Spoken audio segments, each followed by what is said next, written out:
develop and grow. Right, so on this next one, Barry's added something pretty interesting to the list. Obviously, this is our segment where we strive to be better in every sense, fitness being quite a key one there. I think fitness is one of those things that just keeps us going, it keeps us living longer, and ultimately lets us get rid of all of those negative toxins and that kind of thing. So tell us about your fitness movement, Barry, and how it's changed your life.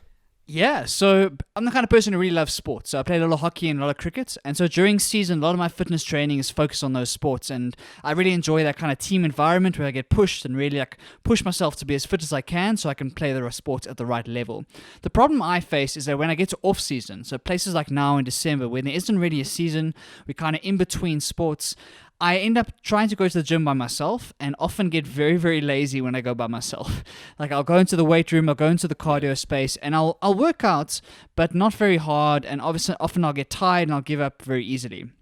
What I've been trying to do to get over that in the last couple of weeks is go to classes and go to like gym classes, especially high intensity interval training. And what that is a lot of short exercises, so mixing between cardio and weight training and strength training, and doing it at high intensity for short periods of time with short breaks in between, packing it as much as possible into a 30 or 40 minute slot.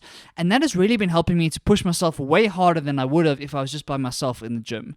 Having someone there to kick your butt a little bit and kind of push you every single set and every single time you change over has really forced me to push a lot harder, and I've seen a lot bigger results than I do in the gym.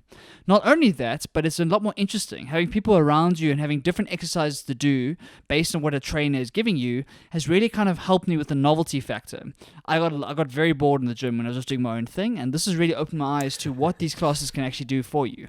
And so I think there's a little bit of benefit to paying for these kinds of experiences, whether it's with the personal trainer itself or in a class, just because you train so much harder. Chad, have you done any of these classes before? I have done some of these classes before, so I've actually done quite a few of them. And I think the interesting topic here is how a lot of these high-intensity interval training classes are sometimes stigmatized to be only for women.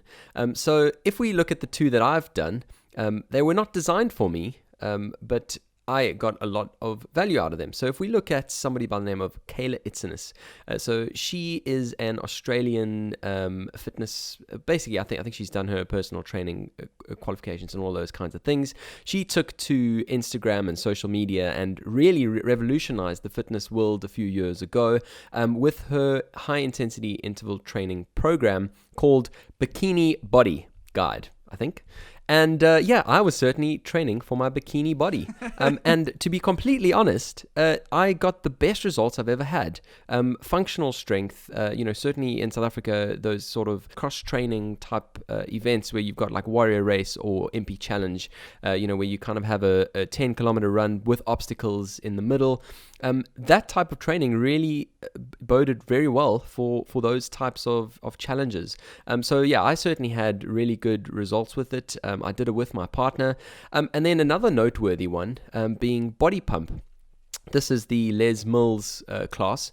You do see a couple of guys there in it, but I certainly would love to see a lot more. These are very different to what, us guys who try to a lot of the time be very macho and lift our heavy weights.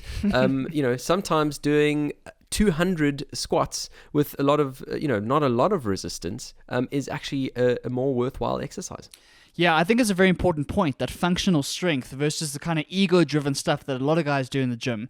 I mean, we all know those guys, and we've all been those guys at some point where all we care about is our biceps, right? And we go and do these bicep curls because we want huge biceps.